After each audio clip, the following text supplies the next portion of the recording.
मैं तो आपकी कॉल का वेट कर रही थी। हाँ, वो पब्लिशर की तरफ इतनी देर हो गई, घर का सामान समेटने कल जाऊंगी। बहुत अफसोस की बात है, तुमने behzad को बाहर से ही भेज दिया। उसे जाने की जल्दी थी भाईजान। देख रहा था ऊपर से, मुझे तो लग रहा था तुम्हें जल्दी थी उसे भेजने की। हैरत होती है कि तुम उसके साथ गाड़ी में तो जा सकती हो, लेकिन उसको अंदर आने के लिए नहीं कह सकती। मत भूला करो कि वो होने वाला ससुर है निम्रा का।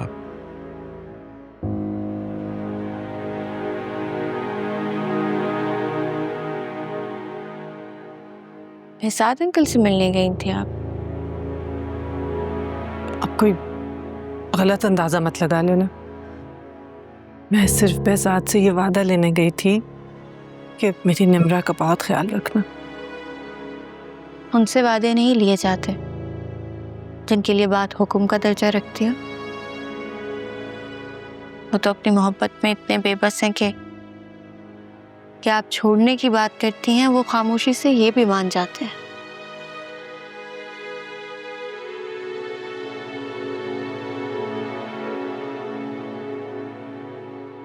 कायल करने की कोशिश नहीं की उन्होंने आपको।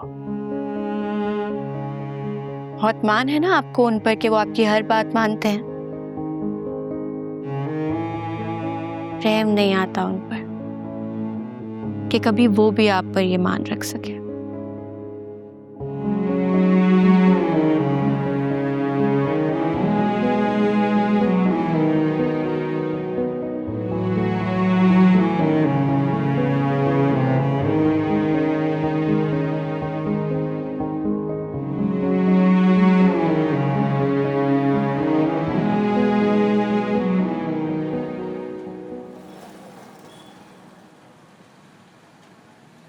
अब आप मुझे खुद ही बताएं, इन हालात में मैं क्या गुड न्यूज़ देता आपको?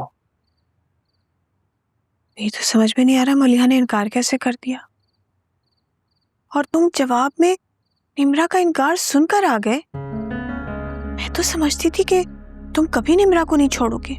मैं निम्रा को वाकई नहीं छोड़ सकता मामा। तो फिर क्या है ये सब कुछ? मैंने और निम्रा ने ये इनकार सिर्फ पापा और मलिया आंटी को प्रेशराइज करने के लिए किया है। मानी, ये तो बहुत ही अजीब लॉजिक है। जिस शख्स ने अपनी मर्जी अपनी ख्वाहिश से इनकार किया हो, वो भला इस बात का तो कोई प्रेशर लेगा ही नहीं। ये मलिया आंटी की ख्वाहिश नहीं है मामा। मानी, तुम्हें भी ना अपने बाप की तरह मलिहा पे कुछ ज्यादा ही भरोसा है। मैंने वाकई मलिया आंटी पे भरोसा किया। मुझे लगता था इस बार वो पापा को अकेला नहीं छोड़ेंगी। आई डोंट नो उनकी क्या मजबूरी है, समझ ही नहीं आ रही। मुझे सब बातें समझ आती, मगर अगर मैं कुछ कहूंगी तो तुम्हें बुरा लग जाएगा। मामा, मैंने हर एंगल से सिचुएशन को सोच के देख लिया।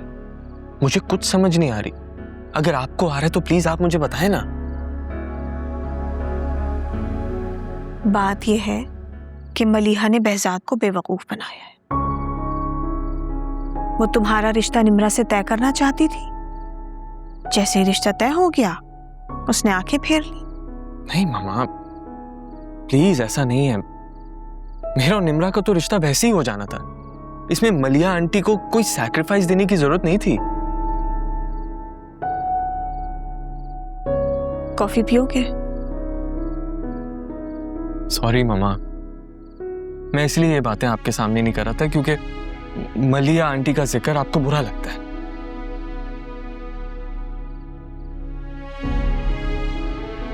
अच्छा, अगर मलिहा अपने इनकार पर डटी रही तो फिर क्या तुम और निम्रा अपने फैसले पर कायम रहोगे? मैं तो ये सोचना भी नहीं चाहता कि मलिया आंटी अपने इनकार पर डटी रहे।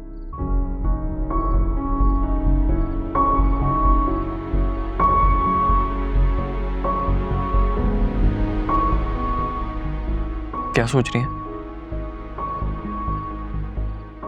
कुछ नहीं।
मुझे यकीन था कि तुम अभी सोई नहीं होगी।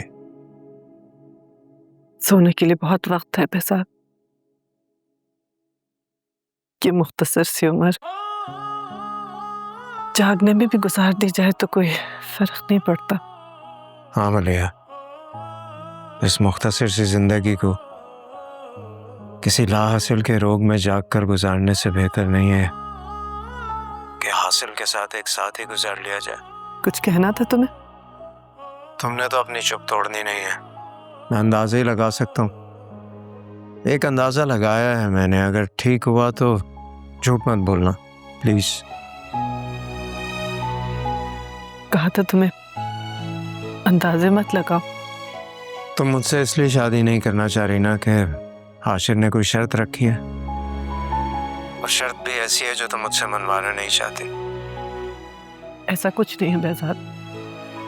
मलिया देखो, अगर ऐसा कुछ है तो मुझे बताओ। मैं तुम्हारी खातिर हाशिर की हर शर्त मानने के लिए तैयार हूँ। रात बहुत गुजर गई है, तुम सो जाओ।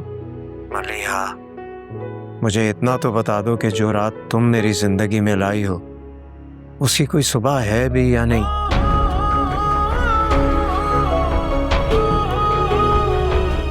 मलिया।